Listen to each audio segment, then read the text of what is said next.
Assalamualaikum warahmatullahi wabarakatuh. Perkenalkan nama saya Novel bin Nabil Taufik dengan NIM 11.022 13018 dari kelas L4508 atau di dalam kelas mata kuliah literasi datanya yaitu L44 G56.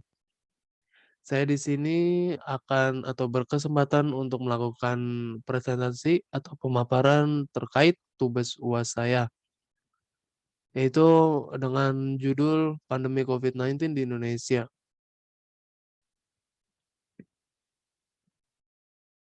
Seperti yang telah kita ketahui, pandemi COVID-19 ini sudah terjadi dalam kurun waktu kurang lebih 3 tahun di dunia dan masuk ke Indonesia yaitu kurang lebih 2 tahun. Menurut WHO, coronavirus disease atau COVID-19 merupakan suatu penyakit menular yang disebabkan oleh adanya virus SARS-CoV-2. Di dalam data Kemenkes RI, kasus virus COVID-19 pertama di Indonesia itu terjadi di Depok, Jawa Barat, yang terjadi pada tanggal 2 Maret 2020. Kasus pertama dan keduanya, virus COVID-19 merupakan anak dan ibu, di mana yang pertama kali terindikasi terpapar virus COVID-19 adalah anaknya. Karena sang ibunya melakukan kontak dekat dengan anaknya, maka ibunya juga terpapar virus COVID-19. Hingga saat ini pandemi virus COVID-19 belum juga usai, selalu terjadi naik turun atau, yang dinamakan fluktuatif kasus virus COVID-19 di Indonesia maupun di dunia. Di dalam data Worldometer, di Indonesia terdapat 2 klimaks kasus COVID-19, yaitu terjadi pada tanggal 15 Juli 2021 dengan mencapai kasusnya 56.757. Dan pada tanggal 16 Februari 2022 dengan jumlah kasus mencapai 64.178, yang di mana beberapa gejala umum yang didapatkan oleh para pasien COVID-19 yaitu demam, batuk, kelelahan, dan hilangnya rasa atau bau.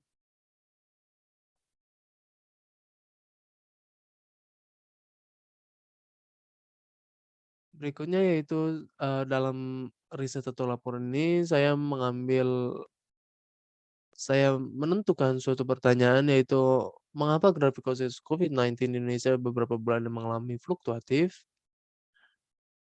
Eee, Pertanyaan tersebut tidak terlalu sederhana dan tidak terlalu kompleks, betul. Apakah dibutuhkan lebih dari sekedar analisis sederhana? Betul. Apakah kita memiliki data yang cukup dan jenis data yang tepat? Betul. Apakah bisa didapatkan jawaban yang jelas? Ya, betul.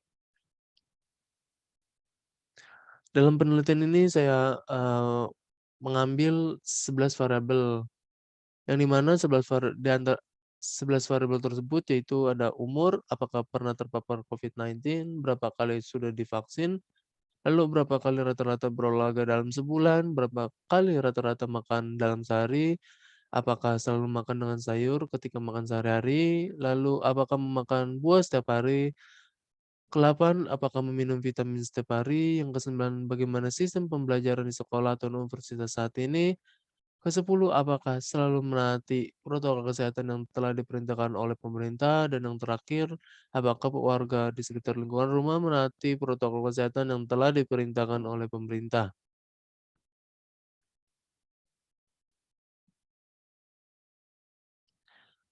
Berikutnya yaitu mana saja yang termasuk variabel kualitatif dan kuantitatif. Untuk variabel umur, berapa kali sudah divaksin, berapa kali rata-rata berolahraga dalam sebulan, berapa kali rata-rata makan dalam sehari, termasuk dalam variabel kuantitatif, karena variabel tersebut dapat merepresentasikan jumlah yang dapat diukur. Sedangkan untuk variabel lainnya yaitu masuk ke dalam variabel kualitatif,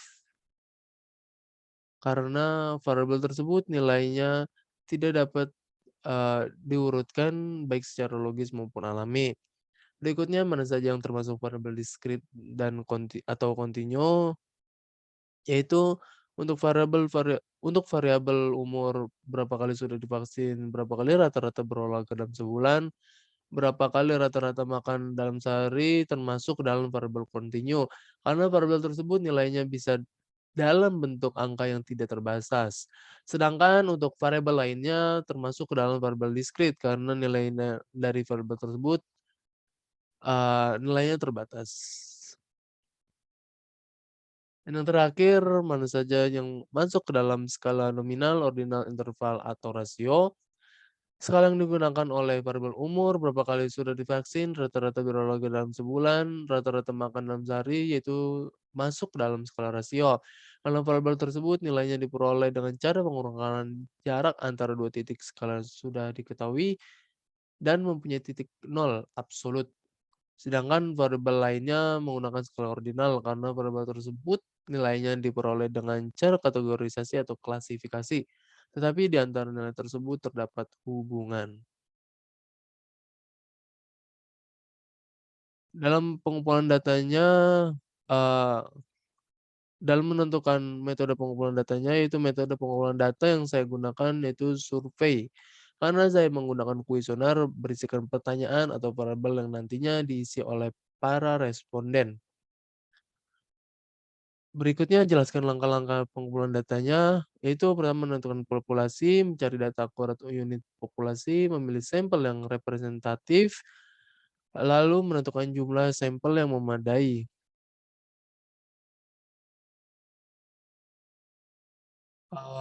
Ke seluruh variabel tersebut masuk ke dalam data primer karena saya sendiri, yang langsung mengumpulkannya. Lalu identifikasi data yang berhasil dikumpulkan, apakah merupakan data terstruktur, data tidak terstruktur, atau data semi terstruktur. Data yang telah berhasil saya dapatkan dan kumpulkan termasuk ke dalam data terstruktur. Karena nilai yang ingin diketahui direpresentasikan dalam suatu variabel tunggal yang jelas batasannya.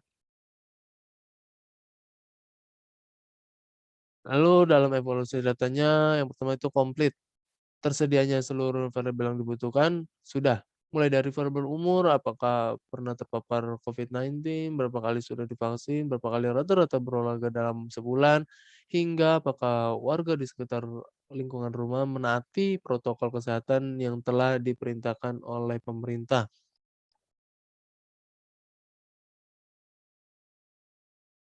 Lalu tersedianya semua unit yang dibutuhkan, ya sudah. Saya menggunakan jawaban dari responden, studi kasus, berita, dan grafik. Lalu tersedianya semua nilai dari variabel yang dibutuhkan sudah juga masing-masing dari variabel sudah tersedia nilainya. Lalu dalam koheren, apakah data yang dimiliki konsisten dan sesuai dengan logika? Data yang saya peroleh melalui kuesioner termasuk tidak konsisten, dikarenakan pengisi kuesioner tidak selalu ada setiap harinya.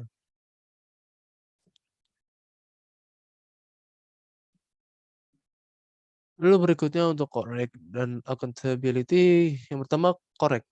Apakah data Anda sudah benar? Sudah, data saya sudah benar, karena jawaban yang saya dapatkan dari responden jawaban yang benar sesuai kenyataan. Lalu berikutnya yang terakhir accountability, siapa yang bertanggung jawab terhadap data Anda?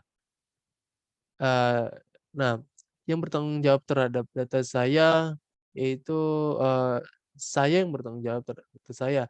Dikarenakan saya sendiri yang memperoleh data tersebut dengan cara membuat suatu kuesioner lalu diisi oleh responden. Berikut, ke-11 variabel, dalam visualisasi data ini, saya menggunakan suatu metode yang dinamakan metode grafis. Berikut, diagram atau hasil visualisasi data metode grafis dari ke-11 variabel tersebut.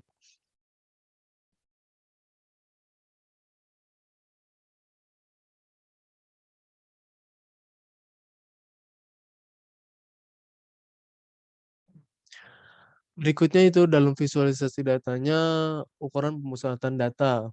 Pertama itu umur, untuk modenya tidak ada, mediannya 24, MN-nya 19,3. Variabel kedua yaitu pernah dan tidak pernah terpapar COVID-19, modenya tidak ada, mediannya 29, dan untuk MN-nya 29. Variabel vaksin modenya 0, mediannya 9, MN-nya 14,5.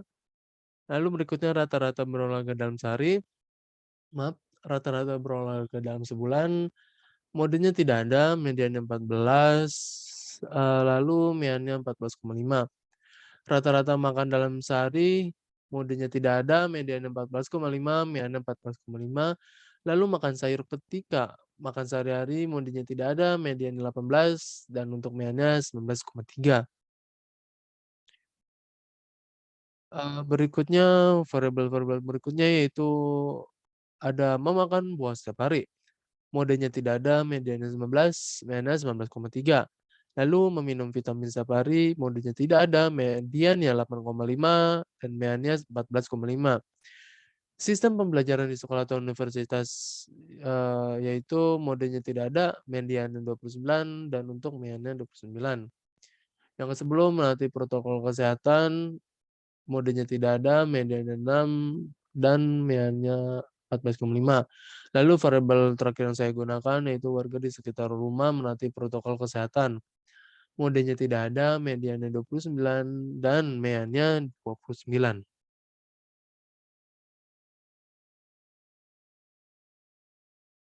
Lalu, ini masih terkait ukuran pemusatan data. Eee, yang pertama, variabel pertama itu umur dengan rentangnya 28, variannya 141,556, simpangan bakunya 11,89773. Lalu pernah dan tidak pernah terpapar COVID-19, rentangnya 18, variannya 81, simpangan bakunya 9. Untuk variabel vaksin, rentangnya 40, variannya 1083, simpangan bakunya 16,45448. Lalu rata-rata berolahraga dalam sebulan, rentangnya 12, variannya 18,75, simpangan bakunya 4,33013. Rata-rata makan dalam sehari, untuk rentangnya itu 27, variannya 127,205, simpangan bakunya 11,28051. Makan sayur ketika makan sehari-hari, rentang 18, variannya 54,889, dan simpangan bakunya 7,40878. Lalu variabel berikutnya memakan buah setiap hari, rentangnya 27, variannya 121,556 dan simpangan bakunya 11,02524.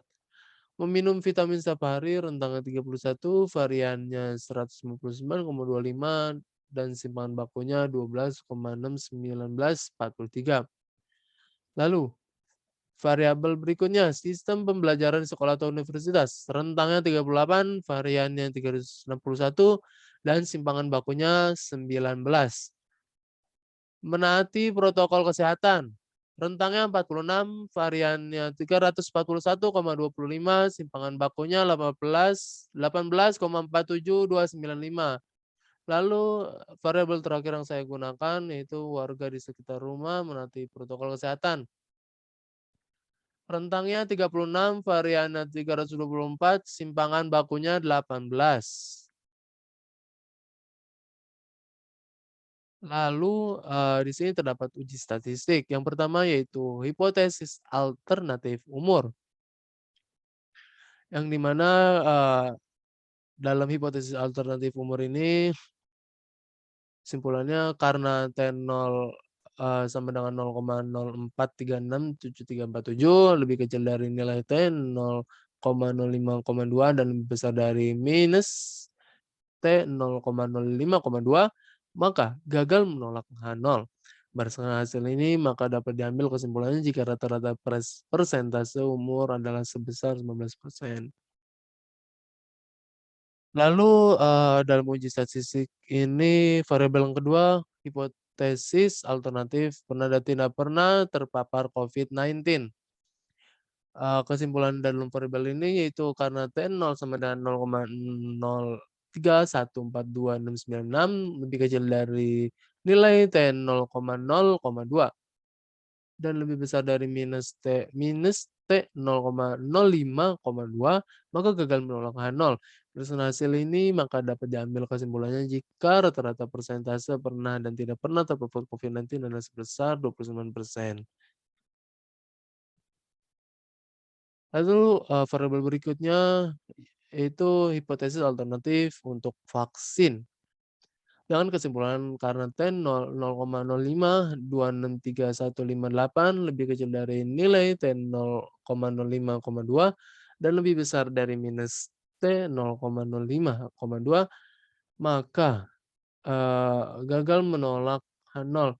Berdasarkan hasil ini, maka dapat diambil kesimpulan jika rata-rata persentase vaksin adalah 14%.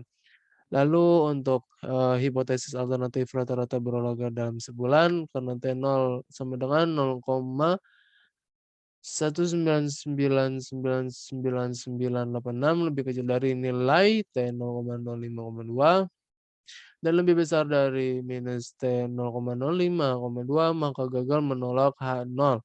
Berdasarkan hasil ini, maka dapat diambil kesimpulannya jika rata-rata persentase berolahraga dalam sebulan adalah sebesar 14%. Variabel berikutnya itu hipotesis alternatif rata-rata makan dalam sehari.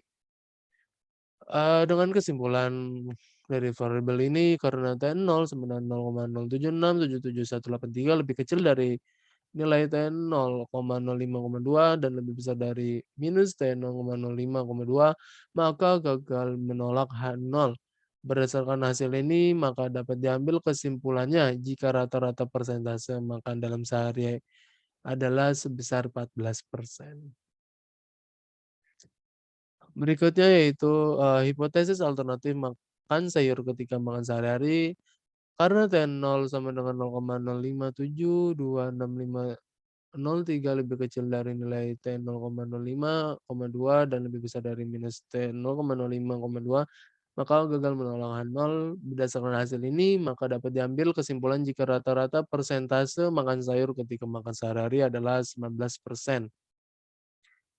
Lalu berikutnya variabel ketujuh, hipotesis alternatif memakan buah setiap hari dengan kesimpulan karena T0 sama dengan 0,03848116 lebih kecil dari nilai T 0,05,2 dan lebih besar dari minus T 0,05,2, maka gagal menolak H0.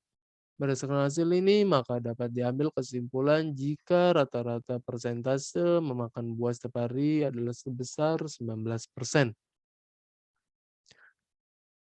Lalu untuk variabel ke-8, hipotesis alternatif meminum vitamin setiap hari. Dengan kesimpulan karena T0 sama dengan 0,04111758 lebih kecil dari nilai T 0,05,2 dan lebih besar dari minus T 0,05,2, maka gagal menolak H0. Berdasarkan hasil ini, maka dapat diambil kesimpulannya jika rata-rata persentase meminum vitamin setiap hari adalah sebesar 14%. Untuk variabel ke-9, yaitu hipotesis alternatif dalam pembelajaran di sekolah atau universitas. Karena T0 sama dengan 0,01052631 lebih kecil dari nilai T 0,05,2 dan lebih besar dari minus T 0,05,2, maka gagal menolak H0. Berdasarkan hasil ini, maka dapat diambil kesimpulan jika rata-rata persentase sistem pembelajaran di sekolah atau universitas harus sebesar 29%. Lalu untuk yang 10, hipotesis alternatif menanti protokol kesehatan. Karena T0 sama dengan 0,04688073 lebih kecil dari nilai T 0,05,2 dan lebih besar dari minus T 0,05,2, maka gagal menolak H0. Berdasarkan hasil ini, maka dapat diambil kesimpulannya jika rata-rata persentase menaati protokol kesehatan, bukan kesehatan adalah sebesar 14%.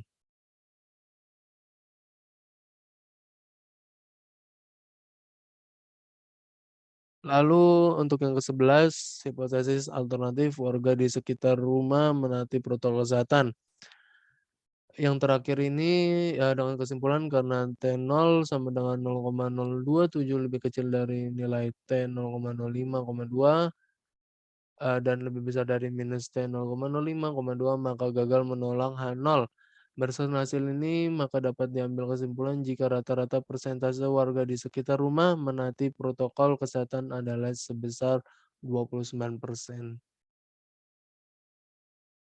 Lalu untuk hasil dan kesimpulannya berdasarkan dari hasil penelitian yang didapatkan bahwa grafik kasus COVID-19 di Indonesia beberapa bulan mengalami fluktuatif dikarenakan beberapa faktor yaitu dosis vaksin, rata-rata berolahraga dalam sebulan, lalu makan dalam sehari, makan sayur ketika makan sehari-hari, lalu memakan buah setiap hari, meminum vitamin setiap hari, sistem pembelajaran di sekolah atau universitas, menaati protokol kesehatan, lalu warga di sekitar rumah menaati protokol kesehatan.